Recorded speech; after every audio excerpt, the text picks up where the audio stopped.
नमस्कार, मी दिनकर शिंदे. आपण पाहताय डीएस न्यूज. तुमचं मत माझं मत मध्ये आपलं स्वागत. मित्रांनो, महाराष्ट्राचं राजकारण आपल्या सगळ्यांनाच माहिती आहे आणि राजकारणात होणाऱ्या घडामोडी या नव्याने वेगवेगळ्या घडतायत आणि त्यामुळे भविष्यात काय होईल याचे सुद्धा अंदाज आम्ही बांधतोय. परंतु मित्रांनो, महाराष्ट्राचं राजकारण कसंही बदललं, कोणतेही पक्ष फुटले आणि कोणतेही नेते कोणत्याही पक्षात स्वार्थासाठी गेले असतील किंवा ईडी आणि सीबीआयची कारवाई वाचवण्यासाठी जरी सत्तेत जाऊन सहभागी झाली असली तरी महाराष्ट्रातली जनता ही सुज्ञ आहे आणि डीएस न्यूजचा प्रेक्षक तर 100% सुज्ञ आहे. मित्रांनो, याचं कारण असं की महाराष्ट्राचं कोणतंही राजकारण असो, कोणत्याही पक्ष आणि नेते जितके महत्वाचे त्याही पेक्षा किंबहुना महाराष्ट्राचं राजकारण या पुढच्या काळामध्ये चालेल ते म्हणजे ठाकरे आणि आंबेडकर या नावानं. कारण ठाकरे आणि आंबेडकर या नावामध्ये एक दम आहे. त्याचं कारणही तसं आहे की ठाकरे हे बाळासाहेब ठाकरे यांच्या नावानं आजची शिवसेना ओळखली जाते. ज्या हिंदू हृदय सम्राट बाळासाहेब ठाकरेंना मराठी माणूस एकवटला, मुंबई महाराष्ट्रामध्ये राहिली पाहिजे यासाठी आवाज त्या ठिकाणी केला आणि संयुक्त महाराष्ट्र हा एकाच जागेवर ठेवण्यासाठी ज्या बाळासाहेब ठाकरेंनी अहोरात्र प्रयत्न केले, आपली शिवसेना गाववाडी वस्ती तांड्यावर त्या ठिकाणी रुजवली आणि त्या ठिकाणी मजबूत केली. आज मुंबईचा आणि महाराष्ट्राचा आवाज ही शिवसेना ही फक्त बाळासाहेब ठाकरे यांच्यामुळे झाली. आज त्याच बाळासाहेब ठाकरेंचा वारसा उद्धव ठाकरे हे महाराष्ट्रामध्ये चालवत आहेत. उद्धव ठाकरे बाळासाहेब ठाकरेंच्याच विचारानं पुढे शिवसेना घेऊन जात आहेत. कदाचित त्यांची काम करण्याची पद्धत बाळासाहेब ठाकरेंसारखी सडेतोड नसेल, रोखोक बोलणं नसेल, परंतु जे कृती ते करतायत ते अत्यंत दूरदृष्टी ठेवून त्या ठिकाणी काम करतायत. राज्यामध्ये शिवसैनिकाला कसं बळ मिळेल, शिवसैनिक कसा सत्तेत येईल आणि बाळासाहेब ठाकरेंच्या विचारानं तयार झालेली ही शिवसेना महाराष्ट्र आणि मराठी माणूस कसा राजकारणात आणि वेगवेगळ्या क्षेत्रात टिकेल यासाठी उद्धव ठाकरे हे त्या ठिकाणी अभ्यासपूर्ण पाऊल त्या ठिकाणी टाकतायत हे आपल्या या ठिकाणी लक्षात येत आहे. 2.5 वर्ष मुख्यमंत्री राहिले, परंतु तमाम महाराष्ट्राची सहानुभूती उद्धव ठाकरेंनी मिळवली. उद्धव ठाकरेंसारखा सहानुभूती मिळवणारा हा एकमेव नेता आहे. कारण सगळ्या पक्षातले कार्यकर्ते असतील, मतदार असतील किंवा वेगवेगळ्या जाती धर्माचे लोक असतील, ते कोणत्याही पक्षाचे कार्यकर्ते असो, ते आज उद्धव ठाकरे यांना मानतायत. कारण उद्धव ठाकरे हे प्रामाणिक आहेत, स्पष्ट बोलणार आहेत आणि विश्वासपात्र आहेत असा विश्वास उद्धव ठाकरे यांनी महाराष्ट्रामध्ये निर्माण केलाय.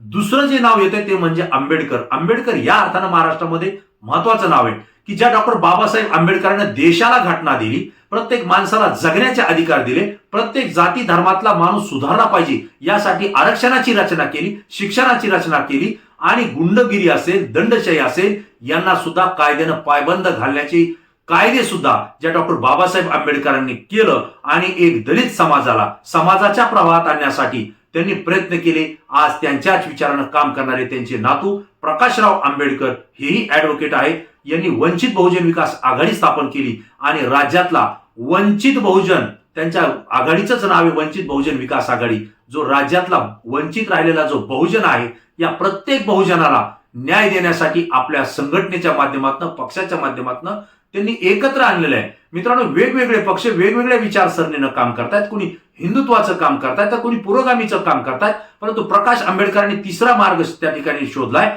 तो म्हणजे हिंदुत्व आणि पुरोगामी वेगळे परंतु बहुजनवादी आंबेडकरवादी विचारसरणी जी देशामध्ये सर्वांना समान न्याय देण्याची होती, अगदी त्या समान न्यायामध्ये आणण्यासाठी जो वंचित घटक राहिलेला असेल, तो कुठल्याही जाती धर्माचा असेल, कुठल्याही पक्षाचा असेल, तो वंचित जर राहिला असेल तर त्याला संधी मिळाली पाहिजे ही भूमिका घेऊन प्रकाश आंबेडकर हे राज्यामध्ये काम करतायत. आणि गेल्या अनेक वर्षापासून काम करत असताना आता मात्र त्यांनी आपल्या संघटनेची एक वज्रमूठ तयार केलेली आहे आणि हा बहुजन असलेला ओबीसी समाज हा प्रकाश आंबेडकरांच्या पाठीशी खंबीरपणे राज्यामध्ये या ठिकाणी उभा राहिलेला आहे. मित्रांनो, आज महायुती असेल किंवा महाविकास आघाडी, महायुतीचा जर विचार केला तर त्या ठिकाणी भारतीय जनता पार्टी देवेंद्र फडणवीस यांची असेल किंवा शिवसेना एकनाथ शिंदे गट असेल किंवा राष्ट्रवादी काँग्रेस अजित पवार गट असेल, हे महायुतीमध्ये येतात. तर महाविकास आघाडीमध्ये शरद पवार यांची राष्ट्रवादी असेल किंवा नाना पटोले यांची महाराष्ट्रातली काँग्रेस असेल आणि त्यासोबत आता उद्धव ठाकरे यांची शिवसेना सुद्धा महाविकास आघाडीमध्ये जुटलेली आहे. खरं जर पाहिलं तर काँग्रेस राष्ट्रवादीला, शिवसेनेला उद्धव ठाकरे यांना सोबत घेतल्याशिवाय पर्यायच राहिला नव्हता आणि म्हणून ते सोबत आहेत. आज या तिघांची ताकद महाराष्ट्रात वाढली आहे, परंतु त्या ताकदीमध्ये आणखी एक ताकद मिळाली आणि ती म्हणजे प्रकाश आंबेडकर यांची. कारण ती जर आघाडीमध्ये सहभागी झाली तर कितीही पक्ष आणि कितीही संघटना सामोरे आल्या तर या 4 पक्षांची तुलना आणि टक्कर ते देऊ शकत नाही, ही स्थिती आज महाराष्ट्रामध्ये आहे. आणि म्हणून प्रकाश आंबेडकर असतील किंवा उद्धव ठाकरे असतील, या दोघांच्याही नावामध्ये दम आहे.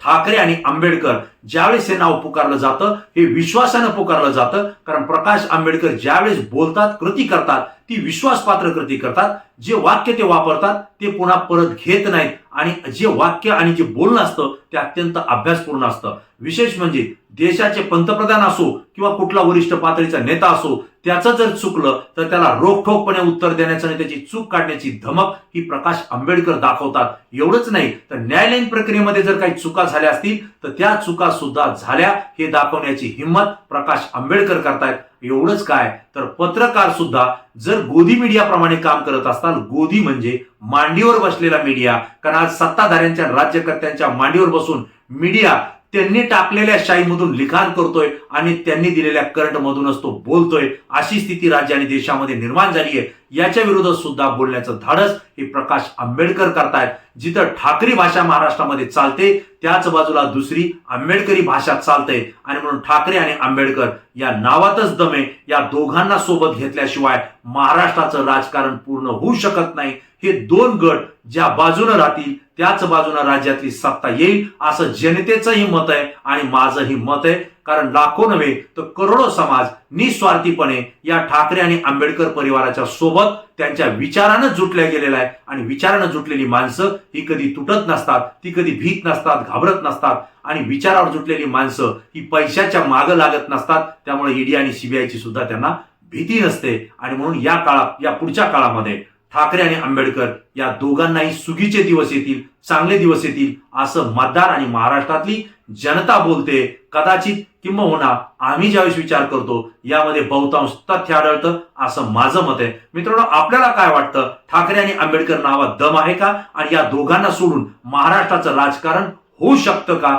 या प्रश्नाचं उत्तर तुम्हाला द्यायचंय. तुमची प्रतिक्रिया तात्काळ या व्हिडिओच्या खाली कमेंट्स बॉक्समध्ये तात्काळ द्या, कारण तुमची प्रतिक्रिया आमच्यासाठी महत्वाची आहे, कारण ती संपूर्ण महाराष्ट्रातून आलेली आहे. पुन्हा नवीन विषय, नवीन मुद्दा घेऊन आपल्या समोर येईल. तोपर्यंत धन्यवाद.